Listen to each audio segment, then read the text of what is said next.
আমরা তো অনেকেই জানি যে ওয়াদা ভঙ্গকারী আর অহংকারী শাসক ছিলেন মিশরের বাদশাহ ফেরাউন, যাকে চিনি আমরা। তার লাশ কিন্তু দেখেন এখনো আল্লাহ শুকনা শুটকির মতো করে রাখছে। তারে চাইলে আল্লাহ পানিতে ডুবাই মারতে পারতো, মারে নাই। আগুনে পুরায় মারতে পারতো, পুরেও নাই। শুধু একটা কারণেই, আমরা মানুষ জাতি যাতে তাকে দেখা কিছুটা হলেও পরিবর্তন আসতে পারে মানুষের ভিতরে, যে অহংকার ভালো নয়, ওয়াদা ভঙ্গ করা ভালো নয়। এটার জন্য আল্লাহ তাআলা নিজে একটা সাক্ষী রেখে দিয়েছে যে ফলাফল কি হবে, পরিণাম কি হবে। কই, আমরা তো এখনো সবই করি। ফেরাউন যা করতে আমরা তাই করি। ফেরাউনের সেই তুরমুজের ব্যবসা আজকে আমরা সবাই ধরে রাখছি। সবচেয়ে কমন ব্যবসা যেটা ছিল তুরমুজের ব্যবসা, এটা আমরা এখন করি। মিথ্যাও বলি, অহংকারও করি, আবার ওয়াদাও ভঙ্গ করি। তাহলে বুঝে নেন, ফেরাউন যদি এরকম হতে পারে, আল্লাহ তাকে আমাদের দেখার জন্য সাক্ষী হিসেবে রেখে দিয়েছেন। কিন্তু আমাদের পুরো তার কাউকে দেখানোর প্রয়োজন নেই। এর জন্য আমরা ফেরাউনের মতো হয়তো দুনিয়াতে না, পরকালে এরকম কিছুই পাবো।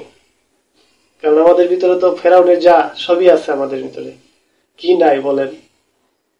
সবই আছে আমাদের মধ্যে ফেরাউনের মতো। একবার কি ভাবছেন যে আমরা যে লোক দেখানো কিছু ভালো কাজ করি বা উপরে উপরে ভালো কিছু দেখাই, এটা তো ফেরাউনেও করতো। সেও তো সবারে বলতো, খোদা মানতে বলতো, কিন্তু সেও কিন্তু আড়ালে নির্জন জায়গায় সেও স্বীকার করতো, আল্লাহর কাছে বলতো যে আল্লাহ, আমি জানি আমারও মালিক তুমি, তুমি সবার উপরে, তুমি সর্বশ্রেষ্ঠ। কিন্তু আমাকে যখন আমার ক্ষমতার দাপটে মানুষ যখন আমাকে খোদা মনে করে, তখন আমার অনেক ভালো লাগে। কিন্তু আমি জানি তুমি আমারও সৃষ্টিকর্তা, তুমি সব।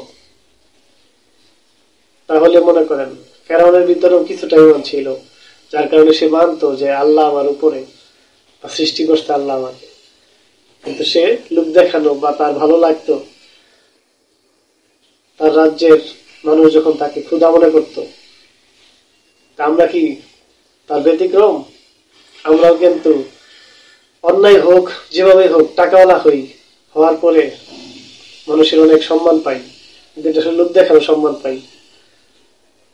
গোপনে আমাদের এই সম্মান করে না, কারণ আমাদের সম্মান তো উপরওয়ালা উঠাই নিছে। বুঝে নিয়েন কথাগুলা। ফেরাউনের ভিতরে যা ছিল অনেকই তো আমাদের ভিতরে আছে, কিন্তু কে বলি, কে স্বীকার করবো? কেউ করবো না। সত্য কিনা জানাবেন। আসলে আমরা কিন্তু মুখে বলি না, স্বীকারও করতে রাজি না, কিন্তু কাজে কর্মে অনেকেই আছে তার মতোই। দেখেন আজকেও ফেরাউন কিভাবে দুনিয়াতে কেমন চিহ্ন হয়ে আছে মানুষের জন্য।